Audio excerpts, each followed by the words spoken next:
She says that I make her feel insecure. What is it we do in the red pill?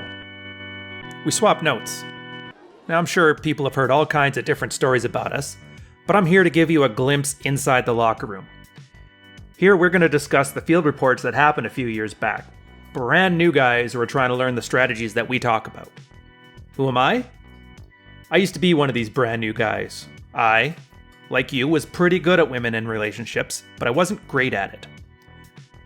Hard times hit, things got tough, and it turns out there's nowhere for a man to go nowadays that actually wants him to succeed, to thrive, to get better at what he does and improve his lot in life. So, like most guys, I took it upon myself, found a bunch of guys in the same boat as me, and together we built a set of working strategies based on the experience of hundreds of thousands of men, just like us.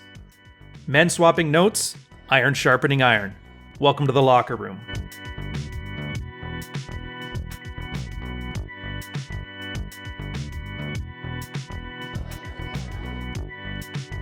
Hi, 5'7", 10 to 12% body fat, 143 pounds, squat and deadlift are about the same. I've read a few books. After implementing this, I started feeling better. My long-term relationship improved, but lately we hit rock bottom and she's been denying me for a week, which is new since usually it's 3 or 4 times a week since we started. So I upped the dread, and still she didn't respond to my initiations. So we talked about this yesterday, and these are the main key points. She says that whenever she tells me something is wrong, I always get defensive, give a lot of excuses that she doesn't want to hear. My thoughts? She's right. It is unconscious on my end, lots of years of conditioning on my family, and I'm working on it. She says that I make her feel insecure when I don't tell her where or what I'm doing. My thoughts? Comfort test that will likely get better. She wants me to be more perceptive on what she is feeling, even though she tells me everything is fine. My thoughts. So we have to be mind readers now. Don't know what that has to do with this one. I've asked what's wrong, and I tell her how I feel her behavior, she just doesn't say anything. So I apply, I don't give an F, and she tells me that this shows that I don't give an F. This is hard, man. She says sometimes I just want to fight with her on random topics and conversations just to show I disagree. My thoughts? No captain wants to fight with their first officer, if that is over a bird or a whale. They're more important things. However, she is better than me at debating. So at the end, I either lose the point of the discussion or I'm tired about rambling. I will approach her with a more Socratic method and more willingness to learn. My points to her. She needs to tell me how she feels, because I can't read her mind. She needs to tell me, hopefully on the spot, what she doesn't like about any action I do. She needs to be conscious that any of my improvements is not going to get her approval, and is to improve myself. So if I see this will help me, I will implement her suggestions, otherwise, I won't. All the points and discussions were delivered with stoic, calm demeanor. After this, we smashed. Everything looked like sunshine and birds, but I really need to get my act together for the next storm. I kind of think this is worth it since I've improved myself a lot. However, I have abundance, and my needs were not met for the first time, so it gets me thinking.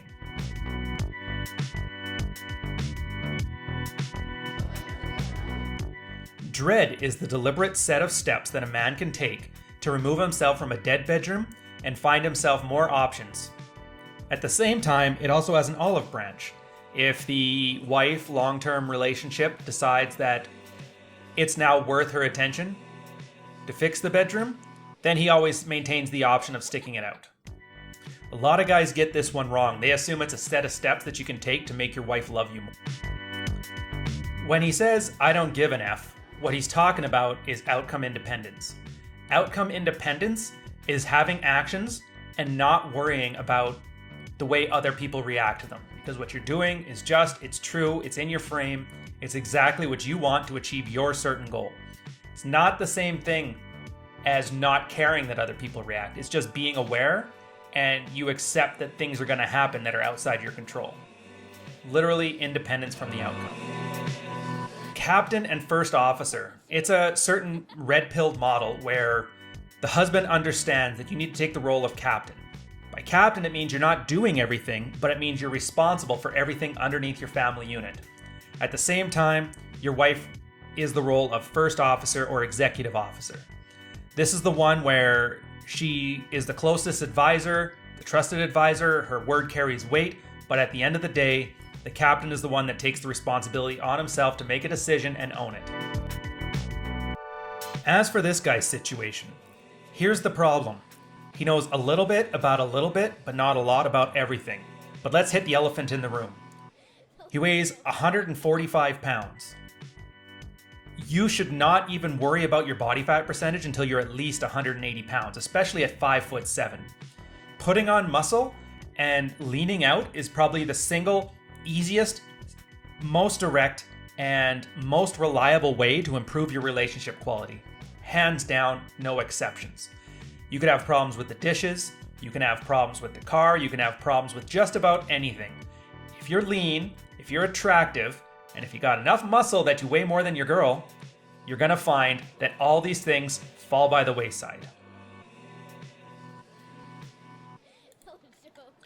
At the same time, this entire field report, this entire set of questions is reactive.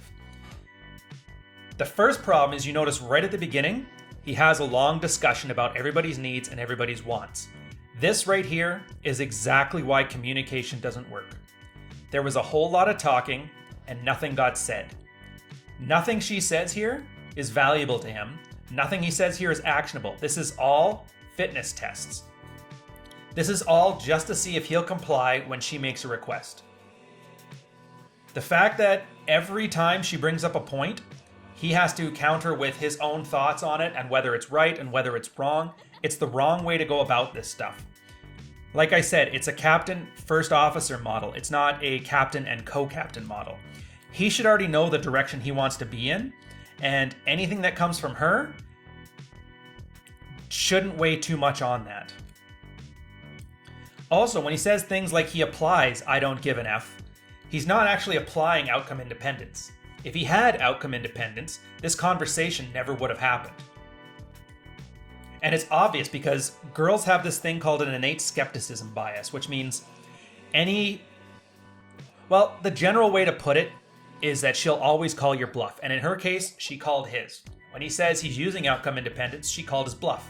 And it's true, it was a bluff because he clearly does care. So by saying he doesn't, he's just LARPing to himself.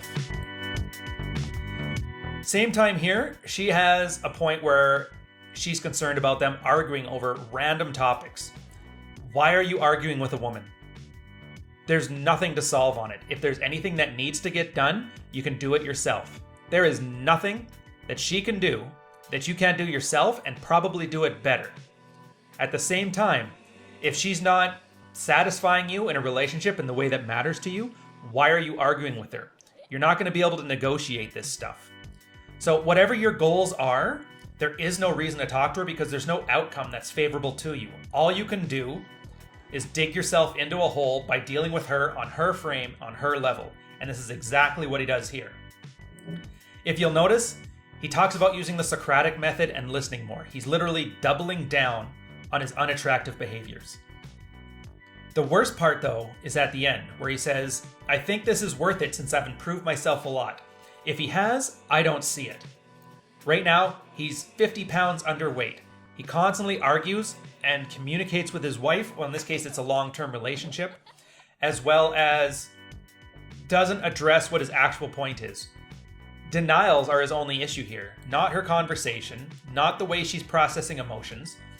All this confusion on her part isn't even necessarily a bad thing. It shows that she's trying to figure things out. Now, for those who have been with a woman for any length of time, they'll know that the way they process information is different than men. They'll process by talking. They'll talk. It'll make no sense, but eventually, through talking, they try to make sense of the world by building their own mental models. This is why girls get together and cluck constantly. They're basically trying to figure things out and jockey for position. Having said that, the last thing I'll deal with here is how he talks about hitting rock bottom. Getting denied for a week is not rock bottom. I think it behooves a man to get some get some understanding, a little situational awareness about the marketplace. Rock bottom is where your wife takes your kids and moves to a non-extradition country. Rock bottom is where you lose 80% of your paycheck and net worth to an ex-wife who just wants to watch you burn.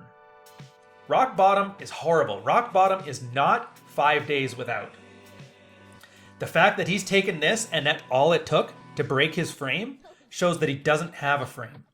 Remember, frame isn't something you have, it's who you are. A better way of framing this field report.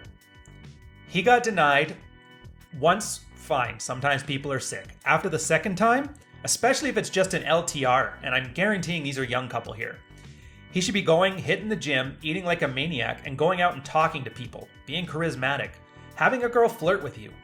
If you're ever worried about sexual denials, having another girl showing you interest when you're doing catch and release or possibly even finding a replacement is probably one of the best boosts that you can have, both to your value at home and your value abroad. You'd be surprised how many guys don't know how attractive they are because they've been so used to being gaslit by their wife about how unattractive they are and how she doesn't want to sleep with them. When she starts talking about all this stuff, I'm assuming this is after the week of rejections, I really wouldn't listen. At this point, her emoting and using you as an emotional tampon is the kind of thing that is rewards for good behavior. If you're not getting what you want out of a relationship, the last thing you should be doing is giving more attention, more affection, and more comfort. Cuddles ain't free. So this whole conversation could be easily framed as, my girl started talking about some things that were making her feel insecure. I listened for a couple minutes, and then I left. I went to the gym. That's it. All this stuff, none of it's helpful. None of it's helpful to him. None of it's helpful to her. She's processing information and he's taking it as marching orders. All the while still pretending like he's the man in this one. He's not. On that note, welcome to another episode. We're number 2 in it right now. We're going to keep these things coming. If you like this, don't forget to subscribe, smash the like button. And for more personalized touch, we do these on a much more in-depth level with our private Patreon group. We're up to a large amount of numbers now, so we've had to up the episodes we do. So it's going to be awesome. Instead of just seeing these abstract examples from field reports years ago on guys that are long gone and long past, you're actually getting it in real time with you. So I'll see you on the next one. Take care.